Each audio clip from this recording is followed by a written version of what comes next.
আজকে যেটা করবো হ্যাড বেটারের মতোই আর একটা হচ্ছে উড রাদার।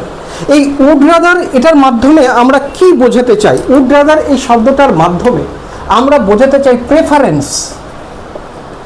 প্রেফারেন্স অর্থাৎ তোমার পছন্দ, তোমার কি পছন্দ সেটা বিনীতভাবে বোঝাতে গেলে উড রাদার শব্দটা ব্যবহার করি। আমরা কটা ট্রান্সলেশনের মাধ্যমে এই কনসেপ্টটা ক্লিয়ার করব। আমি বারবার বলি ট্রান্সলেশন মেথড বাঙালির ক্ষেত্রে ভীষণ কার্যকরী বলেই আমার একজন ইংরেজির ছাত্র হিসেবে মনে হয়েছে। জানি না তোমরা সহমত হবে কিনা, অবশ্যই কমেন্ট বক্সে কমেন্ট করে জানাও। চলে আসো, আমি বরং আজ রাতে বাড়িতে থাকবো। এবার এটা করার ক্ষেত্রে আমি বলে রাখি, এরপরে আমরা সবসময় এরপরে কি বসাবো, সেটা হচ্ছে ভার্বের ফার্স্ট ফর্ম বসাবো, V1 বসাবো। মাথায় রাখতে হবে এখানে 4 রকমের সেন্টেন্স দেওয়া আছে, 4 রকমের একটু আলাদা আলাদা সেন্টেন্স দেওয়া আছে, সেগুলো একবার প্র্যাকটিস করলে তোমাদের সামনে কনসেপ্টটা ক্লিয়ার হয়ে যাবে। আমি বরং আজ রাতে বাড়িতে থাকবো, তাহলে বরং আজ রাতে বাড়িতে থাকবো, এই যে বরং কথার জন্য উড রাদার। এবার যে কাজটাই পছন্দ করব সেটা আমি লিখব, স্টে হোম।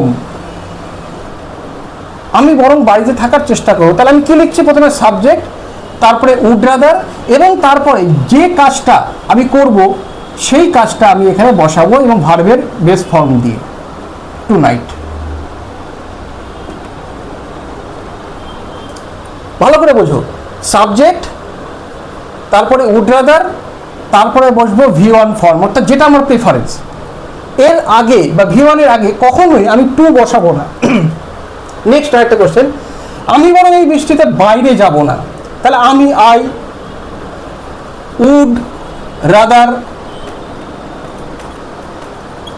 এবার প্রেফারেন্সটা কি? বাইরে যাব না, তাহলে নট গো আউট এই বৃষ্টিতে, ইন দ্য রেইন। তাহলে আমি কি করছি? সাবজেক্ট, তারপরে উড রাদার, এবং তারপরে যেটা আমার পছন্দ সেটা বসাবো, এবং বি ভার্ব তার first form, sorry be verb না, ভার্বের ফার্স্ট ফর্ম V1। এবার দেখো, আমি মরবো তো ভিক্ষে করব না, দুটো আছে, হয় মরবো তবুও ভিক্ষে করব না। এই ক্ষেত্রে দুটোর প্রেফারেন্স যখন আমি দেব তখন আমি কীভাবে করবো? দেখো, আই উড রাদার, আমি সেই কাজটাই করব যেটা আমি পছন্দ করছি, অর্থাৎ আমি মরতে পারি কিন্তু ভিক্ষা করবো, তাহলে মরা, আই উড রাদার ডাই। ভালো করে বুঝে নাও, যখন দুটোর মধ্যে প্রেফারেন্স থাকবে তখন কিভাবে হবে? আমি এবং তারপরে উড রাদার লিখলাম, অর্থাৎ সাবজেক্ট, তারপর উড রাদার এলো, তারপর যে কাজটা আমি পছন্দ করবো, দুটো কাজের মধ্যে একটা ডাই আর হচ্ছে বিগ, দুটোর মধ্যে একটা, আই উড রাদার ডাই, এরপরে বসাবো দেন, তারপর যে কাজটা আমি পছন্দ করব না সেটা আমি বসাবো।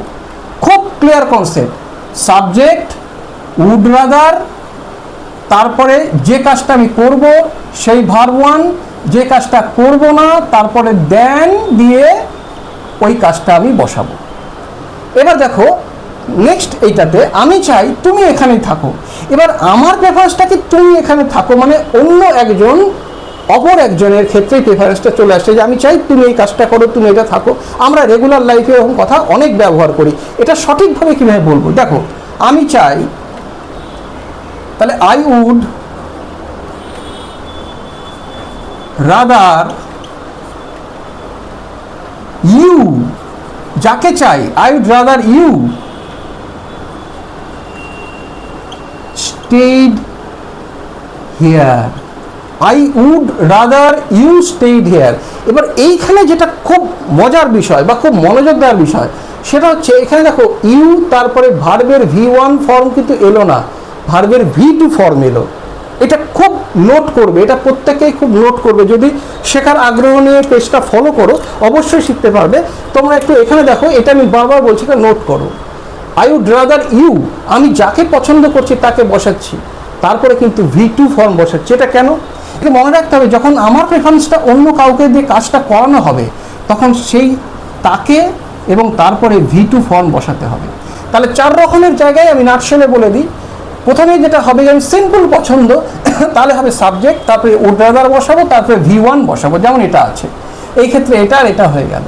কিন্তু যদি দুটো ক্ষেত্র থাকে, দুটো কাজ, তার মধ্যে যে কাজটা আমি করব, আমি প্রথমে আই উড রাদার লিখে তারপর সেই কাজটা করব, সেই কাজটাই বসাবো, তারপরে একটা দেন বসাবো, তারপর যেটা করবো না সেটা বসাবো। আর লাস্টে যেটা 4 নম্বর sentence, that is very very important. সেক্ষেত্রে আমি চাইবো যখন অন্য কেউ কাজটা করুক, সেই ক্ষেত্রে যে করবে আই উড রাদার পরে সে আসবে এবং তারপরে V2 ফর্ম বসাতে হবে।